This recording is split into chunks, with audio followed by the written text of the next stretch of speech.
A common facet amongst the world is sports. Kids and adults all over the world play sports no matter their beliefs, gender, or values. Sports brings people together, but also creates rivalries. However, sports is also an important financial tool for a city, state, or country, especially through rivalries like the long running rivalry between FC Barcelona and Real Madrid. Commercialism and patriotism can become competitors within a sports organization. Franchises and teams want to make the most money and be the best they can be to get a bigger following, invest in better players, staff, and other parts of the organization. Although politics always plays a big factor in getting these things to go your way. This seems to be the internal conflict that FC Barcelona is facing in regards to the issue with La Liga. FC Barcelona is the creator of La Liga, but La Liga has grown and is now their own organization that FC Barcelona can no longer control anymore. Both of these organizations depend on each other to function as a whole because without one another, they would not be as well known or established. FC Barcelona has liberty, but they have not gained their independence they want. This is essentially a war between the Catalonians and Spain. It is more than just a sport. This is deeply rooted in the history for the fight for Catalonian independence. And FC Barcelona is willing to let the Catalonians decide what their fate is. Catalonians have been rebellious over time and have had numerous pro-independence movements.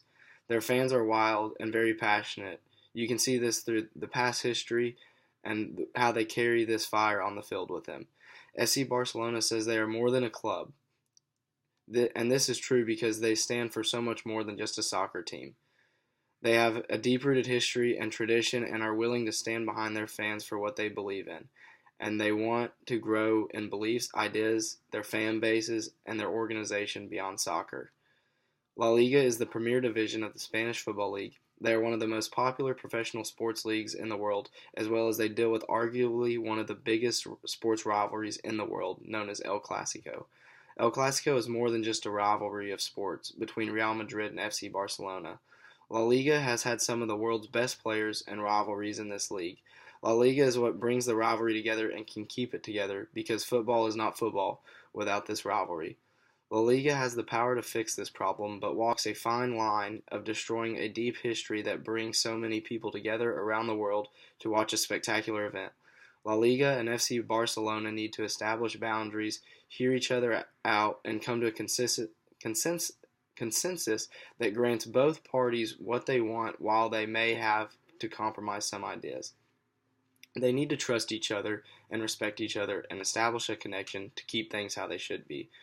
Real Madrid coach Zinedine Zidane states, "I cannot imagine the Spanish league without Barcelona. I just can't see it as a fan of football and of sport in general."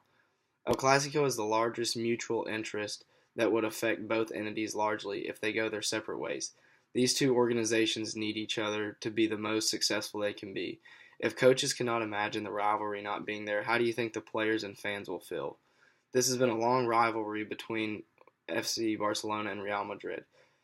This would cost all three organizations a huge loss of revenue in ticket sales, jersey sales, views on TV, and many other financial aspects that would hurt all three entities. These two organizations, La Liga and FC Barcelona, need to end this once and for all for the betterment of the game and society at large, and reach a shared goal that incorporates both sides' ideals and views so this great match and so much more is not lost. This conflict is going to be resolved by what you have been doing.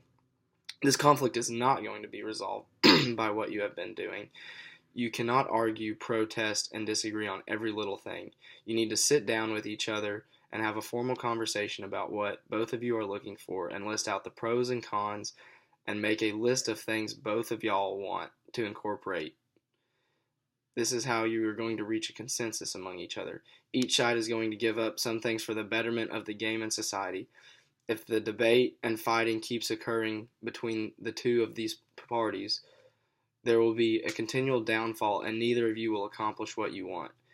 You have to put each of your self-interest away. You have to think about the bigger picture here for each of your organizations and how solving this conflict will boost sales, emotions, morality, and a sense of togetherness. This is about more than just these two organizations. It is about the rich history of the game and the coming together of Spain, as well as making the game what it should be. Put your emotions and individual views aside because you cannot bring your own emotions into the workplace. that represents history and more than just what you want. You have to put the emotions and attitudes away to unite the two organizations together, as well as Spain and the world of soccer. We have to implement integrative bargaining for the two of you to join together, where both of your views are heard and both of you receive the pros and cons, and where both of you receive pros and gains of what you want, as well as the other side gets what they want. This is what integrative bargaining does. It provides a win-win negotiation and situation for both sides who are under duress of conflict. If these two organizations do not use integrative bargaining, the fight will continue and eventually cut ties with each other.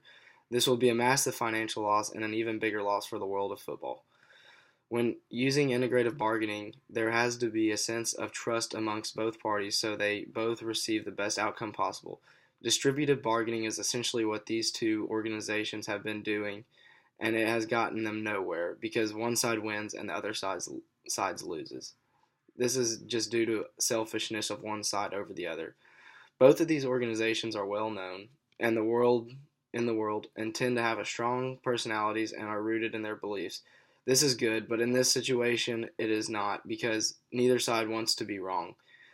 They have stuck to their beliefs and they have a long history of fighting. I have to get both organizations to knock down these barriers as well as put the past and their history behind so that we can resolve the conflict once and for all. Once both organizations realize this, gain trust among them and leave the past behind, we can get both sides to meet at a deal and create a sense of peace for Spain and its citizens as well as the world of soccer. Thank you.